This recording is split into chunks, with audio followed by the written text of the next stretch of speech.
Imperfect show team சேர்ந்து ஒரு survey உருவாக்கியிருக்கோம். அது எதுக்கு அப்படின்னா, சமீபத்தில் நடிகர் விஜய் வந்து தமிழக வெற்றி கழகம் அப்படின்னு சொல்லிட்டு ஒரு கட்சியை ஆரம்பிச்சிருந்தாரு. ஆமா. இந்த கட்சியை பத்தி நம்ம நேயர்கள் என்ன நினைக்கிறாங்க அப்படின்னு தெரிஞ்சுக்கிறதுக்காக தான் அந்த சர்வே. அந்த சர்வேக்கான லிங்க் வந்து ஃபர்ஸ்ட் கமெண்ட்லயும் டிஸ்கிரிப்ஷன்லயும் இருக்கு.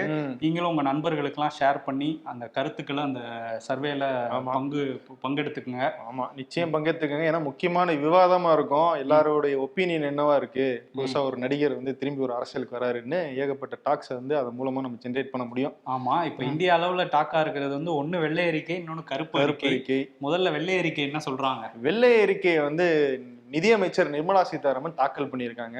அதை அவங்க தாக்கல் பண்ணும்போது என்ன சொன்னாங்கன்னா, இது 2014க்கு முன்னாடி இருந்த 10 ஆண்டுகள் அந்த யூபிஏ ஆட்சியில என்னென்னலாம் வந்து குளறுபடிகள் செய்யப்பட்டுச்சு, என்னென்ன ஊழல் பண்ணப்பட்டுச்சு, பொருளாதாரம் எப்படிலாம் சீரழிக்கப்பட்டுச்சு அப்படிங்கிறதும், அதுல இருந்து நாங்க பாடம் கத்துக்கிட்டு அதை எப்படி சரி பண்ணுவோம் அப்படிங்கிறதையும் சொல்ற மாதிரி ஒரு வெள்ளை அறிக்கை தாக்கல் பண்ணுவோம்னு பட்ஜெட் தாக்கல் அப்பயே சொல்லியிருந்தாங்க.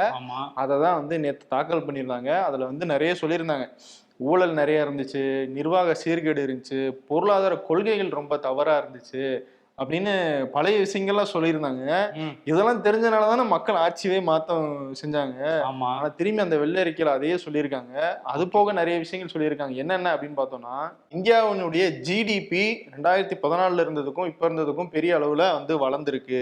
அந்நிய நேரடி முதலீடு வந்து அதிகரிச்சிருக்கு, வறுமை வந்து குறைஞ்சிருக்கு, அப்புறம் வந்து 5வது பெரிய பொருளாதாரமா இந்தியாவை நாங்க முன்னேற்றிருக்கோம். இதுக்கு எல்லாத்துக்குமே காரணம் ஊழலற்ற நாட்டை முன்னாடி வந்து முன்னிறுத்தி ஒரு நல்ல ஒரு சீர்கேடு இல்லாத ஒரு நல்ல நிர்வாகத்தை கொடுத்தனாலதான் எங்களால வந்து இந்த பொருளாதார சாதனையை வந்து அடைய முடிஞ்சுச்சு அப்படின்னு சொல்லி நிர்மலா சீதாராமன் பேசியிருக்காங்க. இது எல்லாத்துக்கும் காரணம் ஜி தான் சொல்லியிருக்காங்க. அப்படிதான் சொல்லியிருக்காங்க.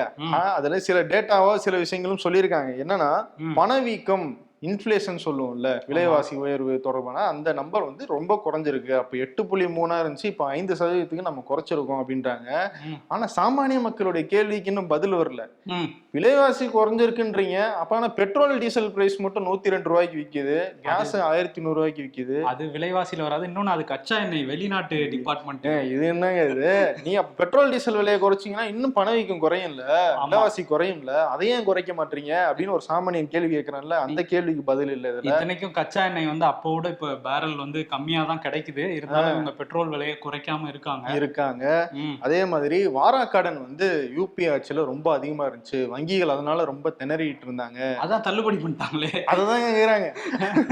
அப்ப வாராக்கடன் வந்து நம்பர் கம்மியாயிருச்சுன்னு சொல்றீங்க, ஆனா எத்தனை லட்சம் கோடி இருந்து நீங்க கார்பரேட்டுகளுக்கு வந்து கடன் தள்ளுபடி பண்ணீங்களே, அது எந்த கணக்குல எழுதுவீங்க அப்படின்ற ஒரு கேள்வி இருக்கு.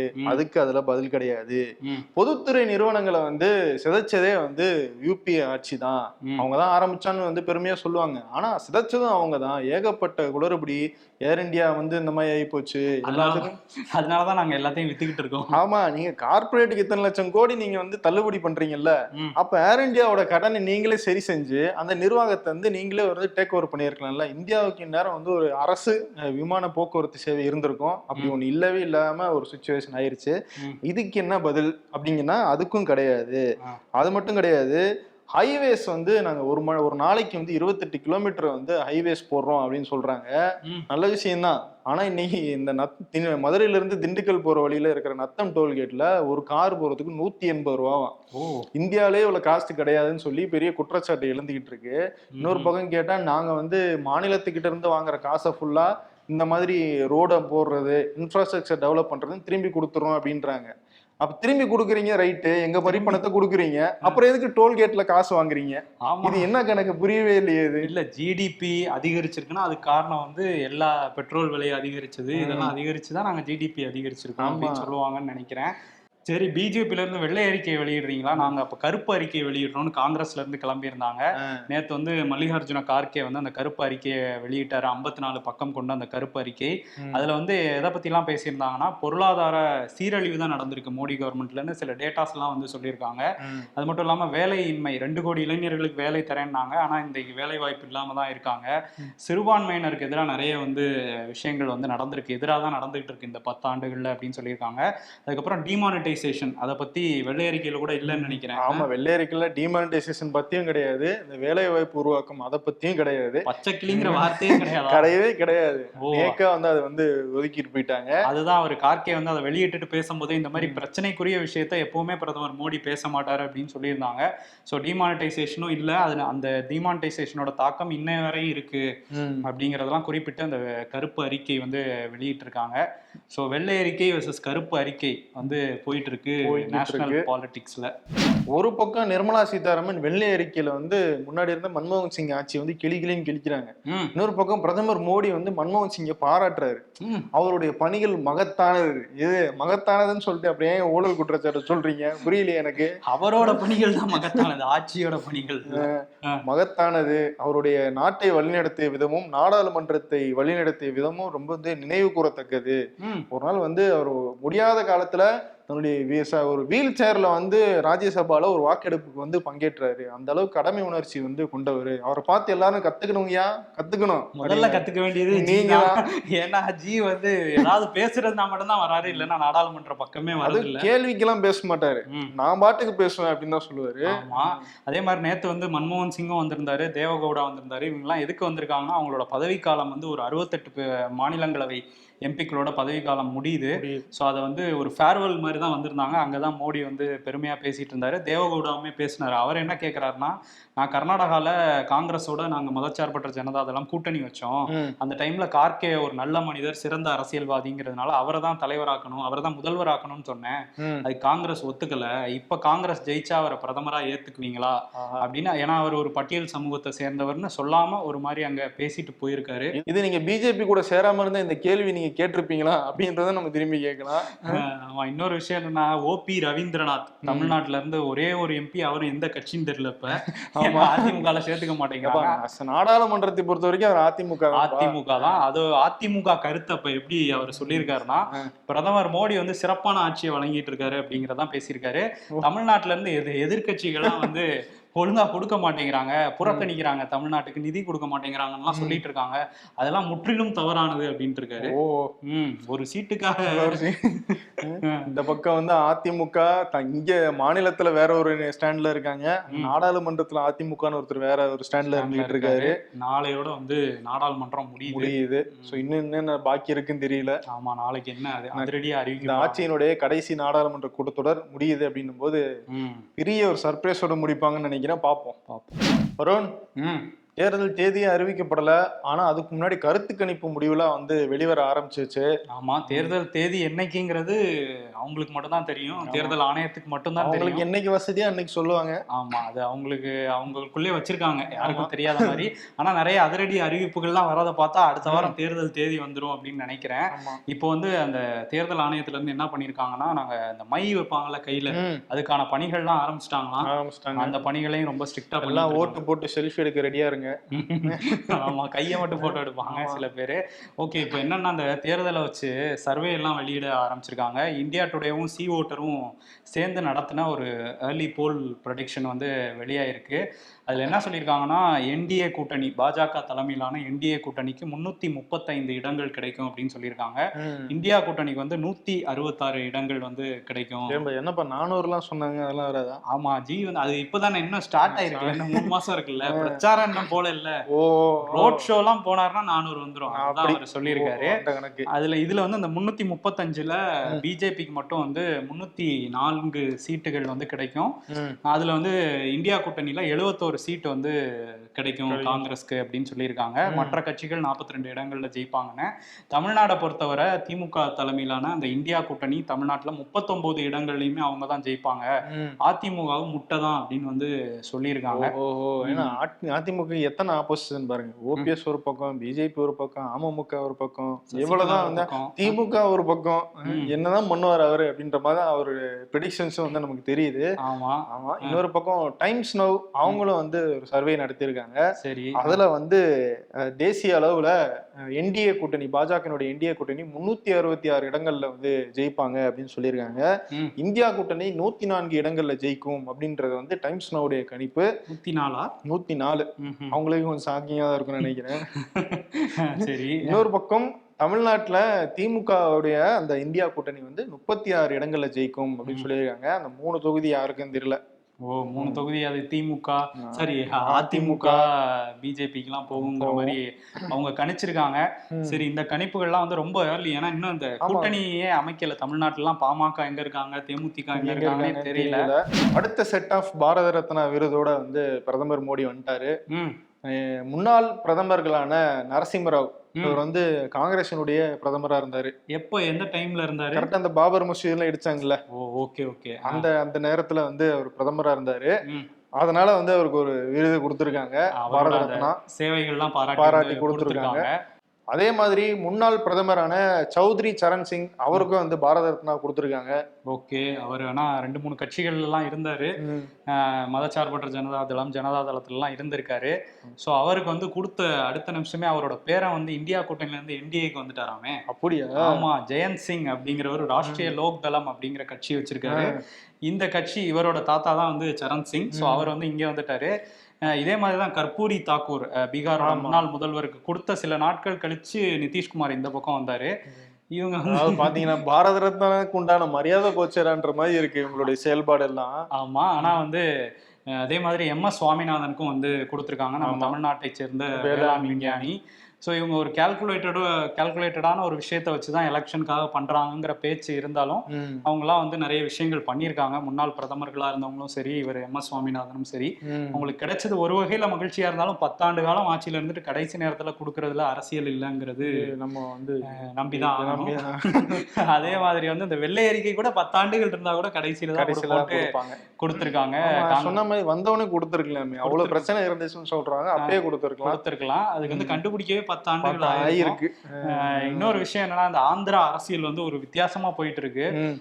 சந்திரபாபு நாயுடு வந்து எதிர்கட்சியா இருக்காரு, ஆளுங்கட்சியில YS ஜெகன்மோகன் ரெட்டி இருக்காருல்ல. இவங்க 2 பேரும் எதிரெதிரா நிப்பாங்க. ஆனா இப்போ வந்து நேத்து வந்து அமித்ஷாவை சந்திரபாபு நாயுடு போய் பார்த்தோம்னா தெலுங்கு தேசம் கட்சி என்டிஏல இருக்கும் அப்படிங்கிற பேச்சு இருந்தது. சரி, இன்னைக்கு ஜெகன்மோகன் ரெட்டி வந்து பிரதமர் மோடியே போய் சந்திச்சிருக்காரு. சோ ஆந்திரா அரசியல்ல என்ன நடக்க போகுது, 2 பேருமே போய் இப்படி மாத்தி மாத்தி மீட் பண்றாங்க. எனக்கு தெரிஞ்சு தென் மாநிலங்கள்ல எப்பயுமே வந்து, இங்க தமிழ்நாட்டை பொறுத்தவரைக்கும் சொல்றேன், பிஜேபி எங்களுக்கு வேணாம்னு சொல்ற கட்சிகள் தான் நம்ம பார்த்திருக்கோம், பிரதான கட்சிகளை. ஆனா ஆந்திரால மட்டும்தான் எங்க கூட வாங்கன்னு கேக்குற மாதிரி இருக்கு நிலைமை. 2 பேருமே இணக்கமா தான் இருக்காங்க.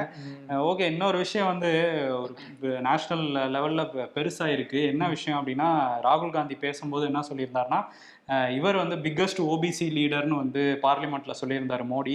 அவர் வந்து ஓபிசியே கிடையாது, அவர் வந்து தெலி அப்படிங்கிற கேஸ்டை சேர்ந்தவர், அது ஜென்ரல் கேட்டகரியில தான் வரும்.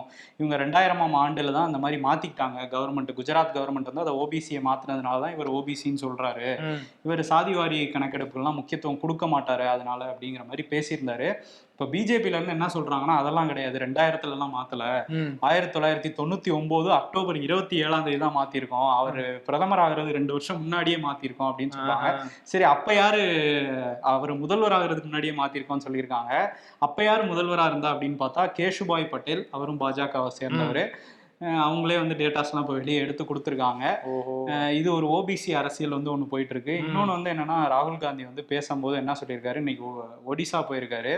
அங்கே பேசும்போது பிரதமர் மோடிக்கு வந்து ஒரு மாசத்துக்கு சம்பளம் வந்து 1,60,000 தான். ஆனா அவர் போடுற ட்ரெஸ் எல்லாம் சேர்த்தா ஒரு மாசத்துக்கு 2 கோடி ரூபாய் செலவு பண்றாங்க. இதெல்லாம் வந்து யாருகிட்ட இருந்து வந்து வர பணம் அப்படின்னு கேட்க, சுத்தி இருந்த காங்கிரஸ் தொண்டர்கள்லாம் அதானின்னு கத்துனாங்க.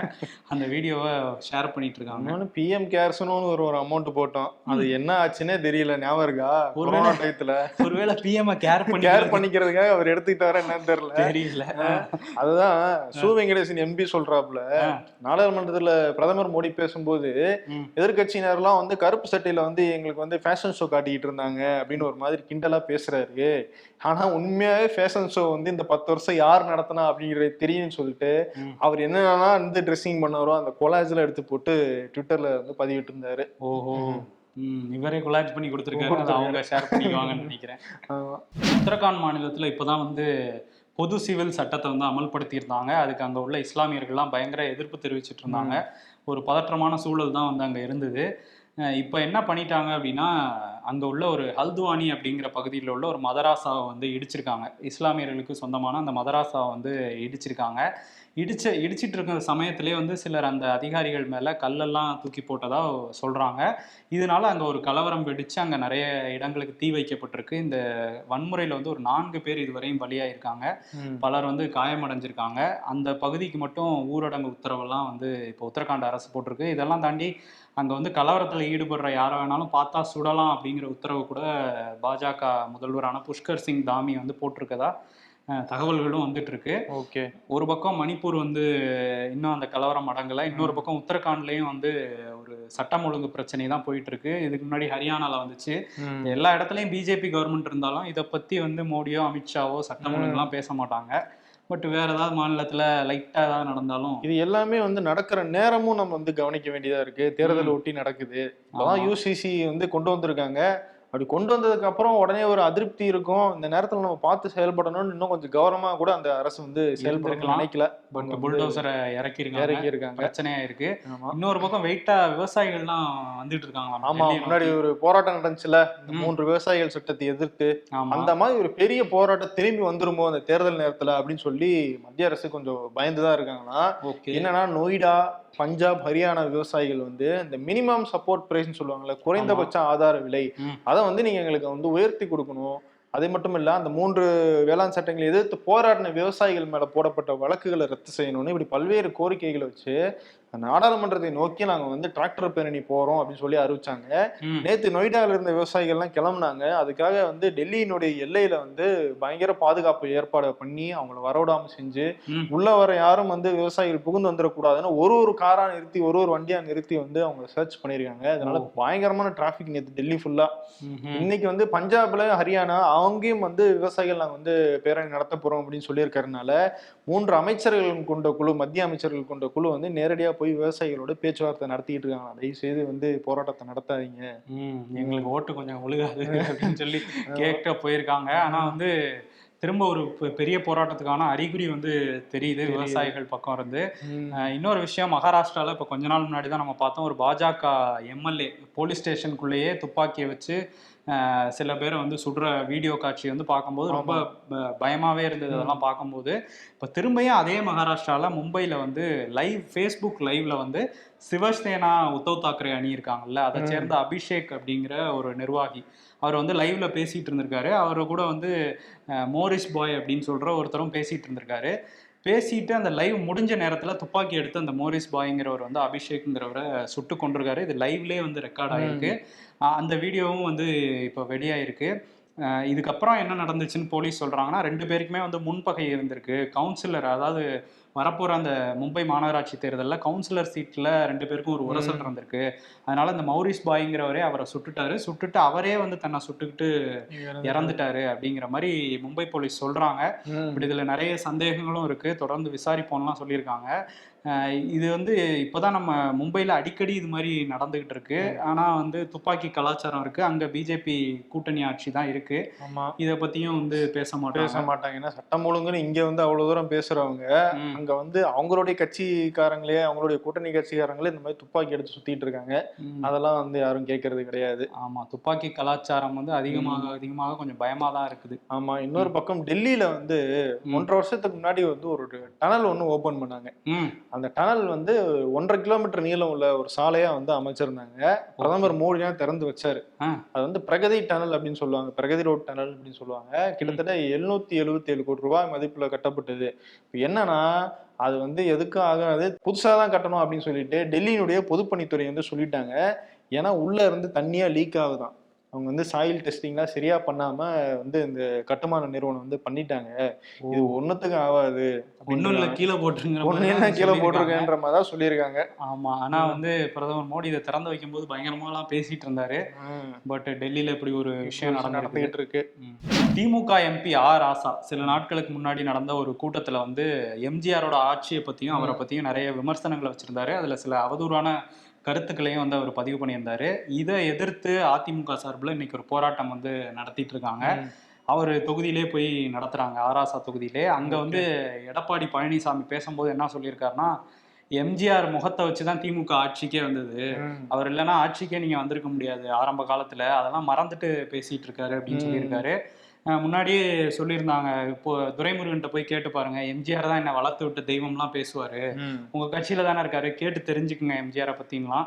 ஸோ அது ஒரு ஆர்ப்பாட்டம் நடந்துகிட்டு இருக்கு. இன்னொரு பக்கம் வந்து முதலமைச்சர் ஸ்டாலின் வந்து ஒரு விஷயம் சொல்லியிருக்காரு. என்னன்னா 33 மாதங்கள் வந்து நாங்க ஆட்சி பண்ணியிருக்கோம், அதுல கிட்டத்தட்ட 8.65 லட்சம் கோடிக்கு வந்து முதலீடு கிடைச்சிருக்கு, அதன் மூலம் 30 லட்சம் பேருக்கு வேலை வாய்ப்பு உருவாக்கி கொடுத்துருக்கோம் அப்படின்னு வந்து முதல்வர் ஸ்டாலின் சொல்லியிருக்காரு. ஓஹோ, முதலீடுகளை ஈர்த்திருக்கோன்றாரு. பாகிஸ்தான் நாடாளுமன்ற தேர்தல் நேத்து நடந்தது. நிறைய கலவரங்கள் குண்டுவெடிப்புகளுக்கு நடுவில் தான் நடந்து முடிஞ்சிருக்கு. இன்னைக்கு வந்து அங்கே வாக்கு எண்ணிக்கை வந்து நடந்துட்டு இருக்கு. இதுல வந்து ஏற்கனவே இம்ரான்கானோட கட்சி வந்து போட்டியிட தடைன்னுலாம் சொல்லியிருந்தாங்க. ஸோ அதனால அவங்க கட்சி ஆட்கள்லாம் சுயேட்சையாக தான் போட்டிட்டு இருக்காங்க. இப்போ வரையும் பார்க்கும்போது கொஞ்சம் லீடிங்ல தான் இருக்காங்க அந்த சுயேட்சைகள். ஸோ இதுல யார் யார் பிடிஐ கட்சிக்கு ஆதரவு கொடுக்குறாங்கிற குழப்பமுமே அங்கே இருந்துட்டு இருக்கு. இன்னொரு பக்கம் ஷபாஸ் ஷெரீஃபோட கட்சி அவங்களும் வந்து க்ளோஸாக வந்துட்டு இருக்காங்க. பட் இன்னும் முழுமையாக வந்து எல்லா தொகுதிகளுக்குமான வாக்கு எண்ணிக்கை வந்து முடியல. இப்போ நடந்துட்டு தான் இருக்கு. இடையில அங்கே சின்ன சின்ன பிரச்சனை வர்றதுனால நிறுத்தி தான் வாக்கு எண்ணிக்கை நடக்கிறதா சொல்றாங்க. யாரு ஜெயிக்க போறா, வெளியே வருவாரா இம்ரான்கான், இதுக்கெல்லாம் வந்து சிறையிலேருந்து வெளியே வருவாரா, இதுக்கெல்லாம் பதில் வந்து முடிவு வந்தால் தான் தெரியும். பார்ப்போம். கடவுளை, வாழ்க்கையில எல்லா பிரச்சனைக்கும் முடிவு கிட்டணும். என்னது முடி கொட்டணுமா? ஓகே தம்பி, முதல் வாட்டியா பயமா இருக்கா? எது பயமா? எங்க ஊர் கவர்மெண்ட் பஸ்ல போயிருக்கியா? மண்ட பத்திரம் குழிக்குள்ளலாம் வந்துகிட்டு இருக்காங்களாம். ஆமா.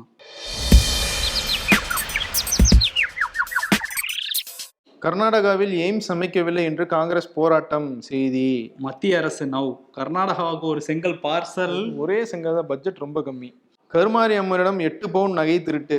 அர்ச்சகருக்கு வலைவீச்சு. வேலியே பவுனை மேய்வதா? என்னத்த சொல்ல, சத்திய சோதனை. அரசியல்ல இதெல்லாம் சாதாரணமாப்பா. நவரன் விருது கொடுத்துருவோமா? கொடுத்துடலாமே. பாரத ரத்னா வேற அவங்க கொடுத்துட்டு இருக்காங்க, அவங்களுக்கே கொடுத்துடலாமா? கொடுத்துருவோம். அந்த பேப்பர் வேற போட்டுட்டு இருக்காங்க. ஆமா, எங்க இருந்தாவது கிளம்புறோம், அந்த கம்பெனி விட்டு போறோம்னா தான் பேப்பர் போடுவாங்க. இதுவும் கிளம்புற நேரம் வந்துருச்சுல. இந்த நாடாளுமன்றம் அந்த. ஆமா ஆமா ஆமா, அது முடி சொல்றேன். இந்த நாடாளுமன்றத்துடைய அந்த இது முடியற நேரம் வந்துச்சு, அதனால போட்டிருக்காங்க பேப்பரு.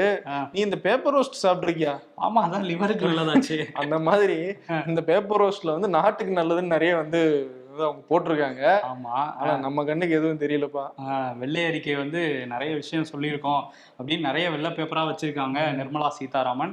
இன்னொரு பக்கம் வந்து பிரதமர் மோடிக்கும் சேர்த்தே கொடுத்துடலாம் இந்த அவார்டு. ஏன்னா வெள்ளை அறிக்கைங்கிற விஷயத்த வந்து எல்லாம் சேர்ந்துதான் பண்ணியிருக்காங்க. கரெக்ட். ஸோ அதனால வந்து அவங்களுக்கு பேப்பர் ரோஸ்டா, அந்த பேப்பர் ரோஸ்ட்டுங்கிற விருதை இவங்க 2 பேருக்கும் கொடுத்துட்டு 2 பேரும் கிளம்புவோம். நன்றி.